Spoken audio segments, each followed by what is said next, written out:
folks, welcome to our virtual class. Let's start. What do you have for today? For today, we study about modal verbs. Para hoje a gente vai estudar sobre os verbos modais. Por que esses verbos modais são tão importantes? Assim como o verbo to be, os verbos auxiliares, né? Porque eles são verbos com funções comunicativas muito importantes em inglês, mas embora eles tenham funções comunicativas muito importantes, eles não seguem as mesmas regrinhas que os verbos, né? Que os verbos principais, os verbos ditos normais. Como assim, amor? A gente já estudou que quando os verbos estão na terceira pessoa do singular, he, o she, o it, eles se comportam de uma forma diferente. Eles podem receber os sufixos s, es ou ies. A gente já viu todas essas regras e a gente não precisa se deter nelas agora. É só entender que o quê? Que para o modal, para os verbos modais, isso não se aplica. Não importa se é a terceira pessoa do singular ou não, eles não vão receber aqueles sufixos s, es e es. Eles vão ser grafados sempre da mesma forma. As interrogativas são feitas por meio da inversão. Isso aqui para a gente não é novidade. Nós sabemos que toda vida que nós vamos construir uma sentença interrogativa, nós temos que cambiar, mudar um elemento de posição. A minha primeira pergunta é, se a minha sentença tem verbo to be, eu mexo com quem? Com o verbo to be. Se a minha sentença tem verbo auxiliar, eu mexo com o verbo auxiliar. Se a minha sentença tem verbo modal, eu mexo com o verbo modal. She can go. Ela pode ir. Quem é o meu modal? Tem uma afirmação. O modal aqui é o can, poder. Se eu quero transformar isso aqui na pergunta, eu tenho que pegar esse modal e trazer para o início da minha sentença. Então, vai ficar can she go? Ponto de interrogação. Ela pode ir? Eu transformei a minha afirmação em uma pergunta. Isso aqui para a gente não é novidade. Então, se eu quero transformar uma sentença afirmativa em uma interrogação, e essa sentença tem um verbo modal, o que eu tenho que fazer? Eu tenho que deslocar. Pegar o meu verbo modal e trazer para o início da frase. E não posso esquecer de, ao final, colocar o ponto de interrogação. E ela acompanha diretamente, eles acompanham diretamente, os verbos na forma base sem o to. Amanda, o que é esse to aqui? É porque assim, galera, no inglês a gente não conjuga os verbos. A gente sabe disso, né? Como é que eu sei que o verbo está no infinitivo? Por conta desse to. Por exemplo, no português, como é que eu sei que os verbos estão no infinitivo? Pelas terminações. Cantar, o verbo que está no infinitivo, verbo de primeira conjugação. Pela terminação AR, né? Eu sei que o verbo está no infinitivo pela terminação AR. O verbo correr, eu sei que está no infinitivo pela terminação ER. E o verbo rir, eu sei que está na terceira conjugação pelo IER, pelo IR. Aqui são todas as formas infinitivas. No português eu sei que está no infinitivo pela terminação ER, ER ou IR. E no inglês, se a gente não conjuga o verbo, como é que eu sei? O verbo fica no infinitivo quando ele tem o to. To sing, que é o cantar. Aqui o meu verbo está no infinitivo, na sua forma base. Se eu tirar o to, aí eu posso associar qualquer tempo verbal. To run, que é o correr, aqui ele está no infinitivo. Então, como eu não tenho no inglês terminações para dizer que o meu verbo está na sua forma infinitiva, eu coloco a partícula to antes dele para dizer que ele está no infinitivo. To smile, que é o rir, sorrir. Como é que eu sei que está no infinitivo? Com o to. Então, o modal verbo, ele vai estar sempre acompanhando o verbo. Can go. Só que o verbo não vai estar no infinitivo, só que sem o to, ok? E quais são os verbos modais que nós vamos estudar hoje? Nós vamos estudar 4 verbos modais hoje, certo? E suas particularidades, suas especificidades. O primeiro verbo modal que a gente vai estudar, que a gente vai ver, é o can. O can significa poder, mas é o poder no sentido de verbo, porque o poder substantivo O poder que um super-herói tem, aí é power, ok? É substantivo. Então, can é o poder no sentido de verbo, porque é um verbo modal. Em que situações a gente vai usar o can? Quando a gente está falando de habilidades, coisas que eu consigo, que eu tenho a capacidade, a habilidade de fazer. Quando eu quero pedir alguma informação, permissões e possibilidades, ou impossibilidade de alguma coisa, isso quando eu escrevo ele na forma negativa. Vamos ver cada caso desse. Quando eu estou falando de habilidade, I can play the guitar very well. Eu posso tocar violão muito bem. She can speak 3 languages. Ela consegue, ela pode falar 3 línguas, 3 idiomas. Então, isso é uma habilidade. Amanda, se eu quisesse transformar isso aqui em uma pergunta, como é que eu faria? Eu ia pegar o verbo modal, que é o can, e trazer para o início da frase. Então, aqui eu ia ter, instead of I can play the guitar very well, I will have, can I play the guitar very well? The same thing I have to do in the second case. Mesma coisa eu teria que fazer no segundo caso, se eu quisesse transformar isso aqui em uma interrogação. Can she speak 3 languages? Don't forget to put dot point at the end of the sentence. Não esqueça de colocar o ponto de interrogação ao final da sentença, obviamente. Quando eu quero fazer pedidos, estão vendo aqui que pedido é uma pergunta. Se é pergunta, olha quem vem primeiro, o verbo auxiliar. Por isso que tem aqui, ó, o verbo auxiliar no início e o ponto de interrogação. Can we go to the Christmas party? A gente pode ir para a festa de Natal? Can you bring me that chair? Você pode me trazer aquela cadeira? Então, isso aí para pedidos informais. E quando eu quero pedir uma permissão, eu vou falar de uma possibilidade. You can take this book if you need it. Você pode pegar esse livro se você precisar. É uma permissão. Quer dizer, não, pode pegar. Fique à vontade. E quando eu passo esse can para a forma negativa, o can significa poder. Quando eu passo para a forma negativa, fica não poder. É uma impossibilidade, uma falta de permissão, uma falta de habilidade, ou mesmo uma proibição. E como é que eu faço a forma negativa?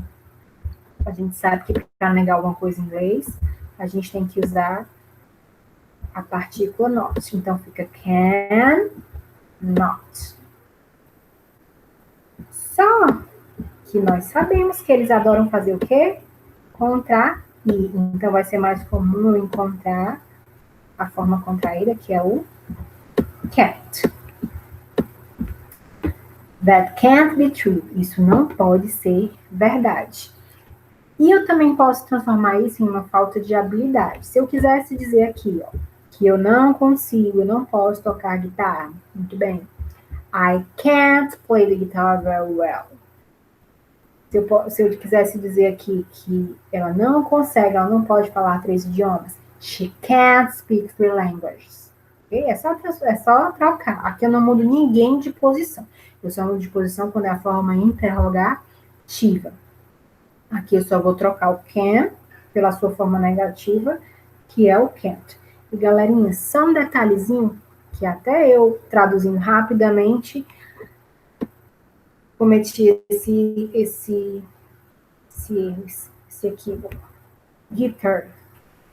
Aquela palavra que parece, mas não é, um falso cognato. A gente olha pro guitar e pensa que é guitarra, mas não.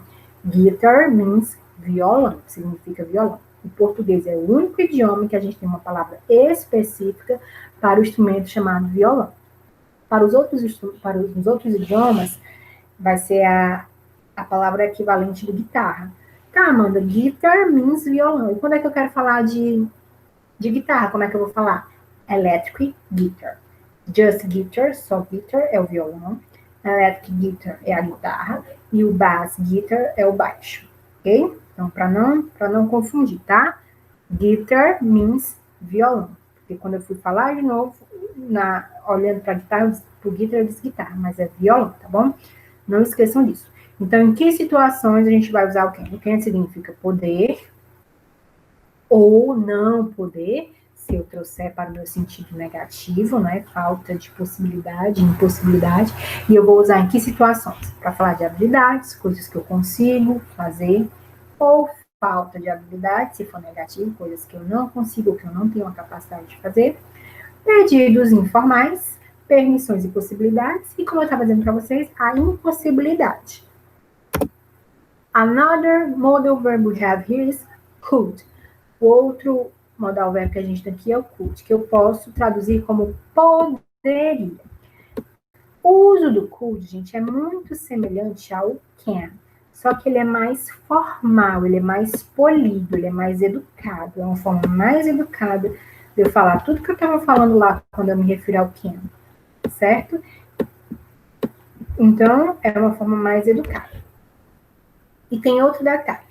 Eu também posso usar o could com relação à habilidade, só que habilidades passadas, coisas que eu conseguia fazer e por algum motivo eu não consigo, mas eu deixei de fazer. Então, ó, o can é uma habilidade, coisas que eu consigo fazer.